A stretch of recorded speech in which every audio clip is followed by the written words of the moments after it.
Hello, I'm Harlan Krumholz from Yale University. I'm a cardiologist and a professor of medicine. I'm here today with Bob Harrington, who's head of the Duke Clinical Research Institute and soon to be chief of medicine at the Stanford University School of Medicine. Welcome, Bob. Thanks, Harlan.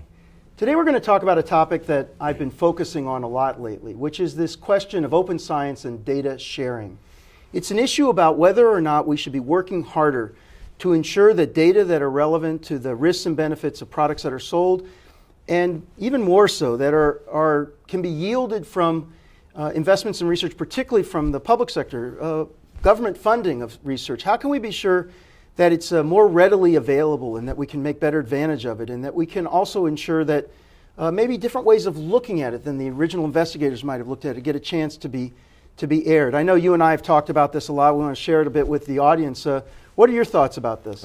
I think that data in human experiments not just ought to be shared, but absolutely must be shared.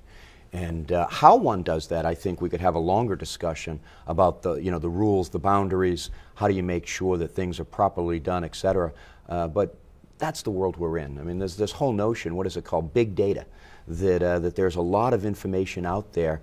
How do we pull that in to make some pronouncements? As you probably know, the patient community thinks that the physician community is way behind.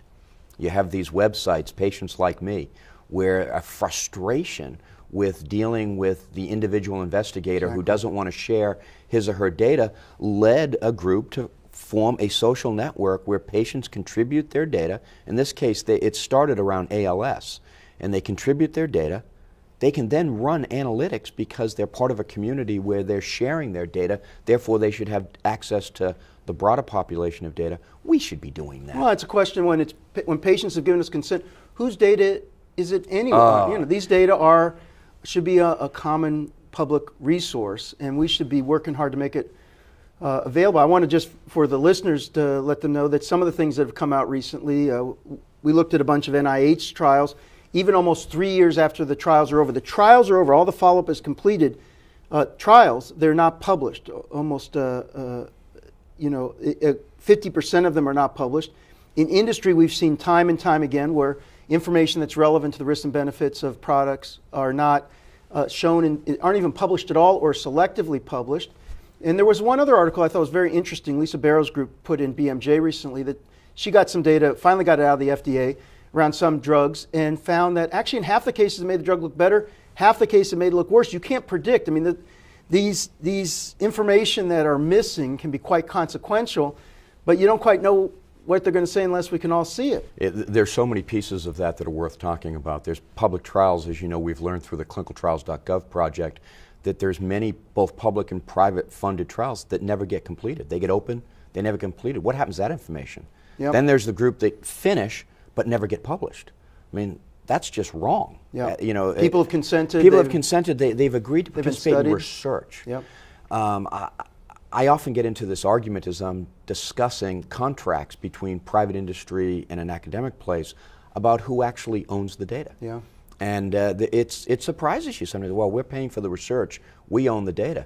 I said, well, are you willing to put in the consent form to the patient that what we're asking you to do is not participate in research, but in a drug development program by which the information will only be shared with the stockholders of the company. Would you like that in the informed consent? Because essentially that's what it is. Yeah, and I think that's probably different from some of the other contract research organizations that I suspect it's very different. Those conversations don't take place. Because in the academic, but I think that's, it's amazing to me the more I learned about how things don't get out. And the other, let me just say as an academic, this isn't just an industry issue. No, not by all means. But the other thing is that, increasingly as our own analysis is based on sophisticated programming, who can check my work? I mean, if I publish something and someone says, I want to repeat what Krumholz published, unless I can make it readily available, nobody can do that. And I want to get to a day where those data sets, any master's student in the country wants to repeat our analyses, they should be free to do it. And I can bet that somewhere in all the work that's been published by everyone, there have been some things that might have looked a little different if somebody else had hold of the data set. Well, there's a couple of points here. First of which is that, in science, particularly in the discovery sciences, the feeling has always been it's the reproducible nature of things which will weed out exactly the bad stuff. That's a fundamental tenet. But when you get to human experiments, it's not just possible, but likely that many of them won't ever be repeated, because you just can't do that after you've already answered one of the questions. And as you know, we had an unfortunate situation at Duke where there was actually an investigator committing fraud. And it was only because somebody said this doesn't make sense that gradually and painfully it was exposed that indeed this investigator Because otherwise was that person fraud. could sequester his own data away from view and just publish, but not anyone really be able to audit. So we've got to figure this out, because not just for the reproducible nature of it, but for the scientific advance. What would make me assume that me or my research group is better at looking at data than somebody else? We need those Where's insights. the wisdom of crowds here? Yeah. Plus, you know, if you've invested so much in generating the data, isn't the most efficient thing to let as many people who want to work on it? And here's where you and I probably diverge a little bit. I understand some of the people who have reacted to your papers that said, well, wait a minute, I've worked on that for 5 years. I want to have first crack at it. And indeed, I want there to be a way to figure out how do we sort of incentivize the investigators who want to generate some academic material out of that to get first crack at it, while also then starting to bring other people into it. Actually, I couldn't agree more. I think there, you know, as I've gotten into we're doing this project with Medtronic, where they're releasing all of their data around this bone morphogenic protein too, and it seemed like a much easier idea in concept to when now we've got to decide how to release the data. It gets a little tricky. But these issues of who owns the data, how can we minimize the possibility of unintended consequences, people doing the wrong thing with the data. But also, we do need the investigators to get the first crack at it. It's just that you and I both have the experience of people sitting on things for 5 and 10 years. Yeah. And there ought to be some time frames around these things. I mean, you know, 50% of funded trials that are completed not publishing, that's just wrong. It's just wrong.